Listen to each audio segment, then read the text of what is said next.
Made in Abyss is truly one of the most thought-provoking experiences of the last decade. Watching the defecation of a child in the middle of an elevator really nails home the strenuous conditions one endures on an adventure. The tender, off-color butt cheeks of this pink puppet monster evoke a sense of longing in the viewer, a core theme of Made in Abyss.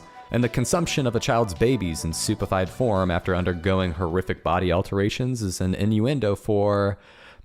well, Made in Abyss is truly one of the experiences of the last decade. Luring in audiences with both premise and execution, director Masayuki Kojima, who also directed Monster, which is crazy, something I just learned, and his crew would be showered with accolades for their work on Season 1 in the form of subjective community awards, low-budget video games, and talks of a live-action movie, which is probably axed by now.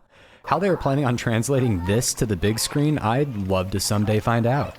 Actually, I'm good. Flash forward 2.5 years, and while possessing its fair share of differences from its predecessor, the sequel movie checked enough boxes that both audiences and myself were left anxiously awaiting the continuation of our party's descent. And in 2022, our prayers were finally answered.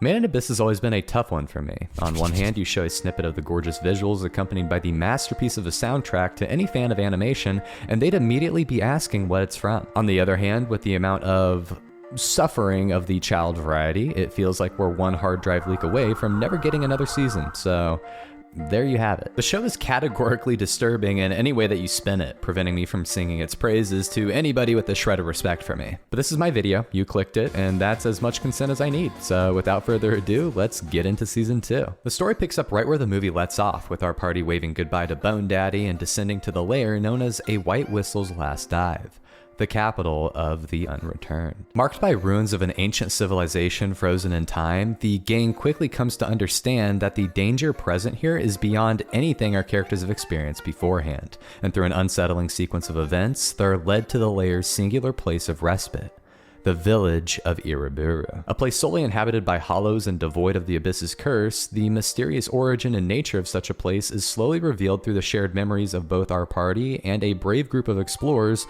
that came long before them. The way the story intertwines the two parties' journeys to create a singular cohesive narrative coming together in the present was by far one of my favorite aspects of this season. A big complaint from the movie was just how different in premise it was from its predecessor. The Abyss was the main character of Season 1. Every new introduction or emotional happening felt like a way to further develop the setting our characters inhabited, not the other way around. And people loved it. It was so far removed from the character-driven narratives we've all grown accustomed to, and it was executed flawlessly, becoming one of the best watches in recent memory. The movie, in large part, tosses everything it had going for it in favor of a character-driven narrative. While there are glimpses of what made Season 1 great, The Abyss in large part takes a backseat to the development of our party and their opposition. Instead of the vast beauty of the Abyss, we instead explore confined hallways and industrial interiors, and while it's by no means bad, it was different than what many people were expecting. While Season 2 isn't quite a return to form, I do think that it strikes a much better compromise between the intrigue of the Abyss, the essence of the show with its dialogue-less sequences giving the viewer a chance to take it all in,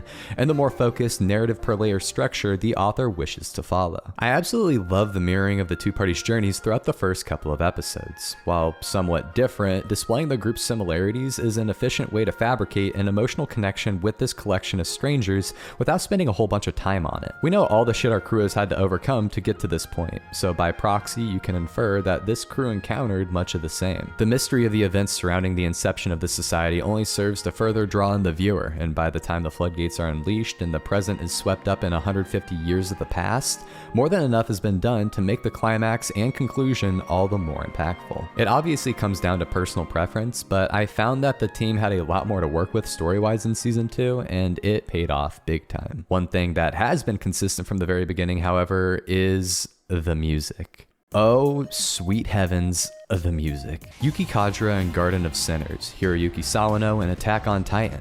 Made in Abyss is the magnum opus of Kevin Penkin's young compositional career. His works have a way of mixing the unsettling with the whimsical in a way that I've yet to find another composer capable of. The Abyss is a foreign and terrifying place, but moments of rest allow you to really take in what a beautiful world it is. The longing that reaches out to each and every one of us, whether it be in search of the truth, of adventure, or one's light. Penkin's soundtracks are able to capture the essence of these emotions to perfection, a marriage of song and visuals reserved for only the best of the best in the animation industry. The orchestrations themselves are obviously of the highest tier. I listen to them on my own regularly at work, but what really makes them so memorable is how they're integrated with the happenings of the show itself. Both Penkin and director Kojima are on record talking about how the staff would actually provide Penkin storyboards in advance so that he could arrange themes particularly for individual scenes. This is something that shows such as Frieren were able to leverage to great effect and is an effort that, while not always possible due to the production's time constraints,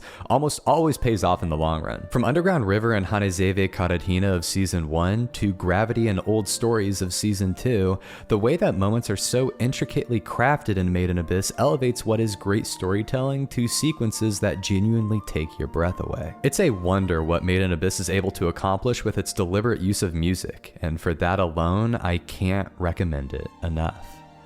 But again, I won't. I will not recommend it. But you should watch it. Just ignore the baby suit.